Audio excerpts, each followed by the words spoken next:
Pride and Prejudice Chapter 34. When they were gone, Elizabeth, as if intending to exasperate herself as much as possible against Mr. Darcy, chose for her employment the examination of all the letters which Jane had written to her since her being in Kent. They contained no actual complaint, nor was there any revival of past occurrences, or any communication of present suffering. But in all, and in almost every line of each, there was a want of that cheerfulness which had been used to characterize her style, and which, proceeding from the serenity of a mind at ease with itself, and kindly disposed towards everyone, had been scarcely ever clouded. Elizabeth noticed every sentence conveying the idea of uneasiness, with an attention which it had hardly received on the first perusal. Mr. Darcy's shameful boast of what misery he had been able to inflict gave her a keener sense of her sister's sufferings. It was some consolation to think that his visit to Rosings was to end on the day after the next, and a still greater that in less than a fortnight she should herself be with Jane again, and enabled to contribute to the recovery of her spirits, by all that affection could do. She could not think of Darcy's leaving Kent without remembering that his cousin was to go with him, but Colonel Fitzwilliam had made it clear that he had no intentions at all, and, agreeable as he was, she did not mean to be unhappy about him.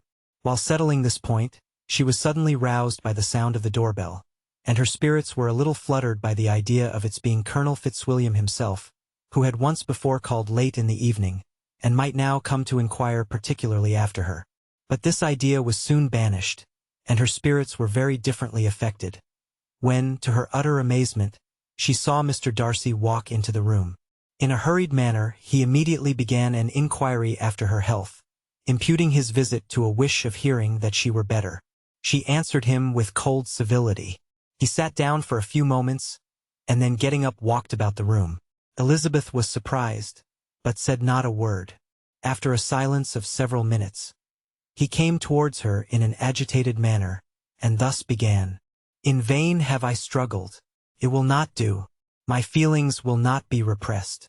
You must allow me to tell you how ardently I admire and love you." Elizabeth's astonishment was beyond expression. She stared, colored, doubted, and was silent. This he considered sufficient encouragement, and the avowal of all that he felt and had long felt for her immediately followed. He spoke well, but there were feelings besides those of the heart to be detailed, and he was not more eloquent on the subject of tenderness than of pride. His sense of her inferiority, of its being a degradation, of the family obstacles which judgment had always opposed to inclination, were dwelt on with a warmth which seemed due to the consequence he was wounding, but was very unlikely to recommend his suit. In spite of her deeply rooted dislike, she could not be insensible to the compliment of such a man's affection, and though her intentions did not vary for an instant, she was at first sorry for the pain he was to receive, till roused to resentment by his subsequent language, she lost all compassion in anger. She tried, however, to compose herself to answer him with patience, when he should have done.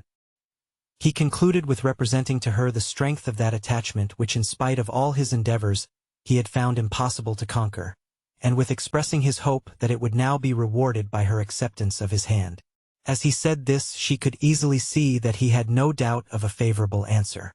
He spoke of apprehension and anxiety, but his countenance expressed real security. Such a circumstance could only exasperate farther. And when he ceased, the color rose into her cheeks, and she said, "In such cases as this, it is, I believe, the established mode to express a sense of obligation for the sentiments avowed, however unequally they may be returned.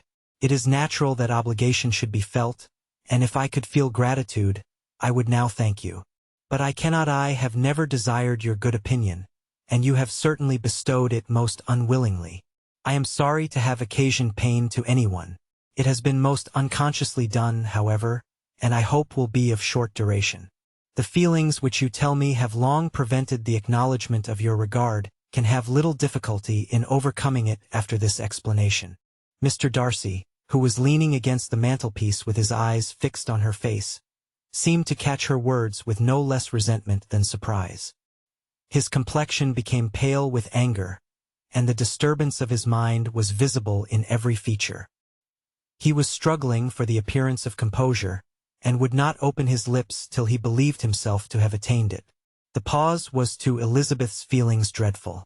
At length, In a voice of forced calmness, he said, "And this is all the reply which I am to have the honor of expecting. I might, perhaps, wish to be informed why, with so little endeavor at civility, I am thus rejected. But it is of small importance." "I might as well inquire," replied she, "why, with so evident a design of offending and insulting me, you chose to tell me that you liked me against your will, against your reason, and even against your character? Was not this some excuse for incivility, if I was uncivil?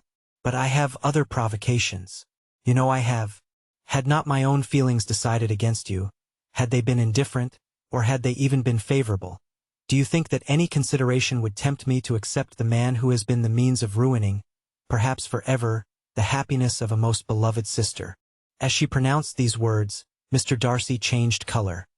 But the emotion was short, and he listened without attempting to interrupt her while she continued. "I have every reason in the world to think ill of you. No motive can excuse the unjust and ungenerous part you acted there. You cannot deny that you have been the principal, if not the only means of dividing them from each other, of exposing one to the censure of the world for caprice and instability, the other to its derision for disappointed hopes, and involving them both in misery of the acutest kind." She paused, and saw with no slight indignation that he was listening with an air which proved him wholly unmoved by any feeling of remorse. He even looked at her with a smile of affected incredulity. "Can you deny that you have done it?" she repeated. With assumed tranquility he then replied, "I have no wish of denying that I did everything in my power to separate my friend from your sister, or that I rejoice in my success. Towards him I have been kinder than towards myself." Elizabeth disdained the appearance of noticing this civil reflection, but its meaning did not escape, nor was it likely to conciliate her. "But it is not merely this affair," she continued, "on which my dislike is founded. Long before it had taken place, my opinion of you was decided. Your character was unfolded in the recital which I received many months ago from Mr. Wickham. On this subject, what can you have to say? In what imaginary act of friendship can you here defend yourself? Or under what misrepresentation can you here impose upon others?" "You take an eager interest in that gentleman's concerns," said Darcy, in a less tranquil tone, and with a heightened color. "Who that knows what his misfortunes have been can help feeling an interest in him?" "His misfortunes," repeated Darcy, contemptuously. "Yes, his misfortunes have been great indeed. And of your infliction," cried Elizabeth with energy. "You have reduced him to his present state of poverty, comparative poverty. You have withheld the advantages which you must know to have been designed for him. You have deprived the best years of his life of that independence which was no less his due than his desert. You have done all this, and yet you can treat the mention of his misfortunes with contempt and ridicule.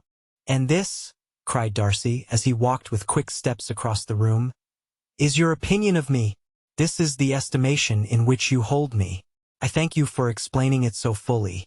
My faults, according to this calculation, are heavy indeed. But perhaps," added he, stopping in his walk and turning towards her, "these offenses might have been overlooked, had not your pride been hurt by my honest confession of the scruples that had long prevented my forming any serious design. These bitter accusations might have been suppressed, had I, with greater policy, concealed my struggles, and flattered you into the belief of my being impelled by unqualified, unalloyed inclination.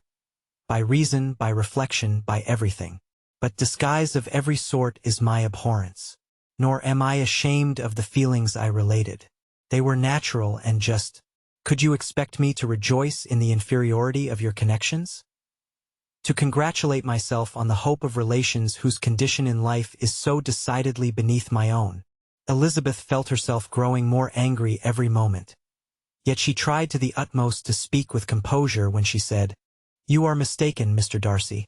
If you suppose that the mode of your declaration affected me in any other way than as it spared me the concern which I might have felt in refusing you, had you behaved in a more gentlemanlike manner." She saw him start at this. But he said nothing, and she continued, "You could not have made me the offer of your hand in any possible way that would have tempted me to accept it." Again his astonishment was obvious, and he looked at her with an expression of mingled incredulity and mortification. She went on.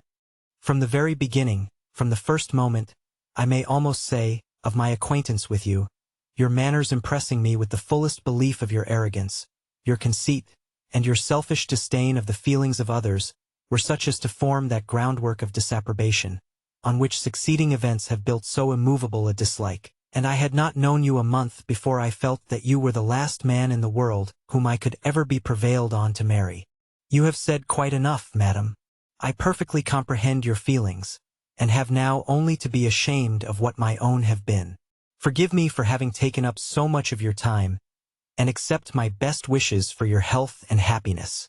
And with these words he hastily left the room, and Elizabeth heard him the next moment open the front door and quit the house. The tumult of her mind was now painfully great. She knew not how to support herself, and, from actual weakness, sat down and cried for half an hour. Her astonishment, as she reflected on what had passed, was increased by every review of it. That she should receive an offer of marriage from Mr. Darcy. That he should have been in love with her for so many months. So much in love as to wish to marry her in spite of all the objections which had made him prevent his friends marrying her sister, and which must appear at least with equal force in his own case, was almost incredible. It was gratifying to have inspired unconsciously so strong an affection. But his pride, his abominable pride, his shameless avowal of what he had done with respect to Jane, his unpardonable assurance in acknowledging, though he could not justify it, and the unfeeling manner which he had mentioned Mr. Wickham, his cruelty towards whom he had not attempted to deny, soon overcame the pity which the consideration of his attachment had for a moment excited. She continued in very agitating reflections till the sound of Lady Catherine's carriage made her feel how unequal she was to encounter Charlotte's observation, and hurried her away to her room.